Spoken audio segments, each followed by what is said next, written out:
स्वागत है सभी छात्रों का। आज हम लोग कक्षा 6 की सामाजिक विज्ञान की पुस्तक को प्रारंभ कर रहे हैं। सामाजिक विज्ञान क्यों पढ़ना चाहिए, इस बात का एक परिचय देते हुए एनसीईआरटी की बुक में एक डायग्राम आपके सामने बना हुआ है जो ये बताता है कि हमको सामाजिक विज्ञान पढ़ने से क्या क्या जानकारी प्राप्त होगी।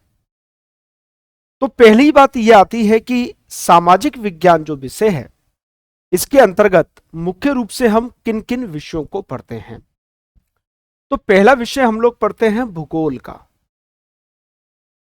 भूगोल किसका भूगोल? भारत का और विश्व का। तो विश्व का भूगोल पढ़ते हैं और भारत का भूगोल पढ़ते हैं।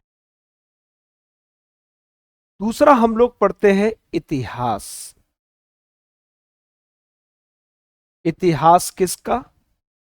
मानव के विकास से लेकर आज तक, यानी कि हम प्राचीन भारत का इतिहास पढ़ते हैं, हम लोग मध्यकालीन भारत का इतिहास पढ़ते हैं जब मुगल वगैरह थे, और हम वर्तमान का यानी कि आधुनिक भारत का इतिहास पढ़ते हैं। और क्या पढ़ते हैं? इसके अलावा पढ़ते हैं हम राज व्यवस्था। राज व्यवस्था क्या होती है? जो देश का शासन प्रशासन चलता है उसको राज व्यवस्था कहा जाता है। किस प्रकार देश के प्रधानमंत्री कार्य करते हैं, किस प्रकार राष्ट्रपति कार्य करते हैं, मुख्यमंत्री कार्य करते हैं, मंत्री परिषद कार्य करती है, इन सभी चीजों का अध्ययन हम राज्य व्यवस्था के अंतर्गत करते हैं। अगला हम लोग पढ़ते हैं आर्थिकी। आर्थिकी का अर्थ है कि इकोनॉमिक्स। इसके अंतर्गत कि किस प्रकार से देश की अर्थव्यवस्था का संचालन हो रहा है उसका हम लोग अध्ययन करते हैं। तो इस डायग्राम को थोड़ा समझते हैं कि यह डायग्राम क्या कह रहा है। सबसे पहले भारत एवं विश्व का भूभाग और उसके निवासी। भूभाग एवं उसके निवासी यानी कि हम भूगोल के अंतर्गत बात करते हैं। स्थल रूप, जहां हम लोग रहते हैं स्थल पर, जमीन पर, और वहां पर जीवन किस प्रकार है। महासागर और महाद्वीप का जीवन किस प्रकार है। पृथ्वी पर हम स्थानों की स्थिति कैसे देखते हैं कि भाई दिल्ली कहाँ है, बंबई कहाँ है, अमेरिका कहाँ है, इसका हम लोग अध्ययन करते हैं। दूसरा इतिहास। अतीत के चित्रपट यानी कि हमारा जो पास्ट है, इतिहास की समय रेखा तथा उसके स्रोत, हम इतिहास को कैसे जानें। प्राचीन समय में कुछ घटना घटित हुई थी, हम उसको कैसे जानें, ये समय रेखा के साथ और उसके सोर्सेस यानी कि स्रोत से जानकारी प्राप्त होती।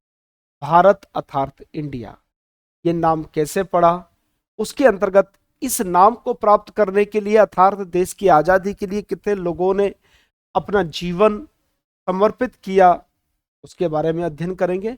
और भारत की सभ्यता के बारे में पढ़ेंगे, भारत की सभ्यता से जुड़े हुए तत्वों को पढ़ेंगे। फिर एक और भाग इसके अंतर्गत आता है, इतिहास के अंतर्गत आता है हमारी सांस्कृतिक विरासत।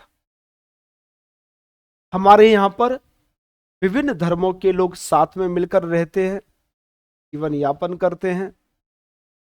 उन सबका एक सामूहिक रूप से किस प्रकार से भारत की संस्कृति को बढ़ाने में योगदान है, हम उसका अध्ययन करेंगे। और विविधता में एकता, जैसे बताया है कि विभिन्न जाति धर्मों के लोग रहते हैं, विभिन्न भाषाओं के लोग रहते हैं, लेकिन फिर भी हम सब एक हैं, तो हम उसका अध्ययन करें। शासन और लोकतंत्र का अध्ययन करें। इसके अंतर्गत हम परिवार क्या है, सबसे पहले शुरुआत किससे होती है, परिवार से होती है। फिर शासन क्या है, फिर नगरीय क्षेत्रों में स्थानीय सरकार, जैसे मेयर होते हैं, चेयरमैन होते हैं, वो किस प्रकार से होते हैं। ग्रामीण क्षेत्रों में यानी कि प्रधान किस प्रकार से कार्य करते हैं, उसका अध्ययन करें। और सबसे लास्ट में आता है हमारी आर्थिकी अर्थात अर्थव्यवस्था का अध्ययन करेंगे। हमारे आसपास कौन कौन सी आर्थिक गतिविधियां संचालित होती हैं और जो कार्य हम करते हैं उसका महत्व क्या होता है। तो कुल मिलाकर इसमें मुख्य रूप से 4 भाग हैं और अगर खंडित किया जाए तो 5 भाग है, क्योंकि संस्कृति वाला भाग इतिहास के अंतर्गत ही आ जाता है। तो हम इन सब चीजों का अध्ययन करेंगे। अब चूंकि इन सब का अध्ययन करने के बाद हमारे पास एक समझ विकसित हो जाएगी कि हम लोगों का विकास हुआ कैसे, हम लोगों की शासन व्यवस्था कैसे होती, हम लोग जीवन यापन करने के लिए अर्थव्यवस्था का संचालन किस प्रकार से कर रहे हैं, हम कहाँ रहते हैं, और उन चीजों का जो हमारी भौगोलिक तंत्र है उसका हमारे जीवन पर क्या महत्व है, उन सब चीजों का हम लोग अध्ययन करें। आइए पता लगाएं। ऊपर दिए गए चित्र को देखिए। इस चित्र में आपको क्या क्या चीज दिखाई दे रही है? इस चित्र में हमको पहाड़ दिखाई दे रहे हैं, पहाड़, हमको एक नदी दिखाई दे रही है, नदी, हमको एक घर दिखाई दे रहा है, हमको एक सड़क दिखाई दे रही है, हमको पेड़ पौधे दिखाई दे रहे हैं। यानी कि हम सब इन चीजों का अध्ययन करेंगे। पहाड़ यानी कि पर्वत हमारे जीवन को किस प्रकार प्रभावित करते हैं, नदियां हमारे जीवन को किस प्रकार प्रभावित करती हैं, और चूंकि हमको एक स्थान पर रहकर अपने जीवन यापन करना होता है तो घर किस तरह महत्वपूर्ण है, और पेड़ पौधे हमारे जीवन को किस प्रकार प्रभावित करते हैं, इन सब चीजों का हम अध्ययन करें। 21वीं शताब्दी में जो वर्तमान में चल रही है, कि हम सब इस बात से सहमत है कि यह समय मानव सभ्यता के लिए अत्यंत चुनौतीपूर्ण है। एक तरफ तकनीकी में तीव्र विकास हुआ है, बहुत सारी फैक्ट्रियां, मशीनरी, इनका विकास हुआ है। वहीं हमारी जीवन शैली में भी विभिन्न बदलाव हुए हैं। पहले हम लोग प्रकृति के समीप रहते थे, लेकिन अब हम प्रकृति से दूर होते जा रहे हैं। शहरी जीवन अगर देखें तो वो प्रकृति से दूर होता जा रहा है। इस समय संसार विभिन्न युद्धों से, सशस्त्र संघर्षों से और सामाजिक तनावों का सामना कर रहा है। देखिए, एक इन्होंने नए जमाने का एक बिल्डिंग दिखाई है, एक नए जमाने का शहर दिखाया है। तो प्रकृति से हम लोग दूर होते जा रहे हैं। हम असाधारण संभावना के युग में असामान्य चुनौतियों का साथ जीवन यापन कर, हमारे साथ उतनी ज्यादा चुनौतियां भी हैं। विश्व भर में अधिकाधिक लोग ये सोच रहे हैं कि मानवता के समक्ष आने वाली समस्या को किस प्रकार हल करें।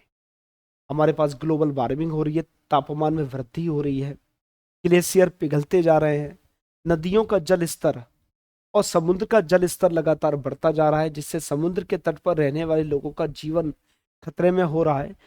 तो विभिन्न प्रकार की समस्याएं हमारे सामने हो रही है। शहरों में प्रदूषण बढ़ना है, प्रदूषित चीजों को हम लोग अपने खान पान में शामिल कर रहे हैं।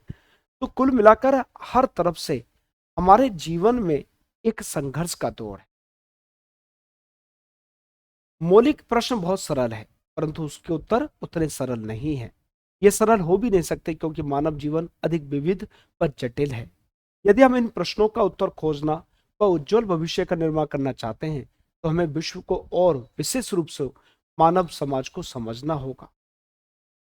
सामाजिक जीवन में विज्ञान में कई उपविषय, भूगोल, इतिहास, राजनीतिक विज्ञान, अर्थशास्त्र, समाजशास्त्र, मानव विज्ञान, पुरातत्व विज्ञान, मनोविज्ञान इत्यादि। तो उन्हीं सब का हम लोग अध्ययन करेंगे। पहला है भूगोल। भूगोल के अंतर्गत हम प्राकृतिक भूगोल का अध्ययन करेंगे, इसमें समुद्र है, पर्वत है, नदियां हैं, इन सब का हम लोग अध्ययन करेंगे, और इन सब चीजों का मानव जीवन, मानव सभ्यता को फलने फूलने में किस प्रकार से योगदान रहा, उसका अध्ययन करें। दूसरा, अतीत के चित्रपट। अतीत के चित्रपट का अर्थ है कि हम इतिहास का अध्ययन करेंगे। प्राचीन समय में मनुष्य का किस प्रकार से विकास हुआ। आप लोग जानते हो कि प्रारंभिक समय में मनुष्य प्रकृति की गोद में रहा करता था, नग्न अवस्था में रहा करता था, गुफाओं के अंदर रहा करता था, शाकाहार जानता नहीं था, मांसाहार यानी कि जीवों को मारकर खाता था, फल फूल सब्जियां, इनके बारे में मनुष्य जानता नहीं था। लेकिन धीरे धीरे कर कृषि का विकास हुआ। जो मनुष्य घूमता रहता था वो अब एक स्थान पर रहकर निवास करने लगा। और अगर आगे विकास हुआ तो फिर जनपद बने, जनपद से महाजनपद बने, महाजनपद से राज्य की अवधारणा आई, और फिर राजा का एक स्वरूप आया। फिर उसके बाद विदेशी आक्रांताओं ने हमारे ऊपर आक्रमण किए और हमारे ऊपर लंबे समय तक शासन किया। उसके बाद अंग्रेज आए, अंग्रेजों ने हम लोगों पर शासन किया, और अंग्रेजों से हम लोग 15 अगस्त 1947 को आजाद हुए। और उसके बाद फिर हमने अपने आधुनिक भारत का विकास किया। इन सबका अध्ययन हम अतीत के चित्रपट के साथ करेंगे। हमारी सांस्कृतिक विरासत एवं ज्ञान परंपरा, विभिन्न धर्मों का विकास किस प्रकार से हुआ, विभिन्न जातियों का, विभिन्न, चाहे हम वो वैदिक सभ्यता लें, चाहे पूर्व वैदिक सभ्यता लें, चाहे मध्यकालीन सभ्यता लें, विभिन्न प्रकार के मॉन्यूमेंट्स का निर्माण हुआ, जो हमारे स्मारक हैं उन सब का निर्माण हुआ। उन्होंने हमारी संस्कृति को किस प्रकार प्रभावित किया, इन सभी का अध्ययन हम लोग इतिहास के अंतर्गत या हमारी सांस्कृतिक विरासत और ज्ञान परंपराओं के अंतर्गत करेंगे। हमारे बहुत से ऋषि हुए जिन्होंने ज्ञान की बातें की, उन सब का हम अध्ययन। उसके बाद हम अध्ययन करेंगे शासन और लोकतंत्र। शासन और लोकतंत्र क्या है, कि किस प्रकार से हमारे ऊपर शासन किया जाता है, किस प्रकार से हम शासन में भाग लेंगे, किस प्रकार से एक पार्षद का चुनाव होता है, एक मेयर का चुनाव होता है, एमएलए का चुनाव होता है, एमपी का चुनाव होता है, सारे एमपी मिलकर किस प्रकार प्रधानमंत्री को बनाते हैं, सारे एमएलए मिलकर मुख्यमंत्री को बनाते हैं, राष्ट्रपति का चुनाव कैसे होता है और उनकी क्या क्या शक्तियां हैं, क्या क्या कार्य है, इन सब चीजों का अध्ययन हम शासन और लोकतंत्र में करते हैं। सामाजिक विज्ञान कक्षा 6 से शुरू होता है, कक्षा 12 तक चलता है। इसके अलावा हमारे आसपास का आर्थिक जीवन किस प्रकार, मुद्रा का विकास किस प्रकार हुआ। आज हम लोग पैसे देते हैं, सामान खरीदते हैं। प्राचीन समय में इस प्रकार नहीं होता था, सामान के बदले सामान मिलता था। विभिन्न प्रकार के लोग रोजगार कर रहे हैं, नौकरियां कर रहे हैं, फैक्ट्रियां बन रही हैं, अस्पताल बन रहे हैं, सड़कें बन रही हैं, ट्रक चल रहे हैं, कार चल रही हैं, रेलगाड़ियां जा रही हैं। ये सब क्या है, हमारे आर्थिक जीवन को बताते हैं कि हमारा जीवन संचालित है और हमको धन की प्राप्ति हो रही है। तो इन सब चीजों का अध्ययन हम अपने इस पाठ्य पुस्तक में करेंगे। तो आज इस कक्षा में हमने ये बताया कि हम लोगों को सामाजिक विज्ञान में पढ़ना क्या क्या है, सामाजिक विज्ञान में क्या क्या चीजें पढ़नी है, उसका हम लोगों ने एक आज अध्ययन किया। अगली कक्षा से, नेक्स्ट कक्षा से हम लोग अपने पाठ का अध्ययन करना प्रारंभ करें। मिलते हैं अगली कक्षा में, तब तक आप मुझे विदाई दीजिए। धन्यवाद।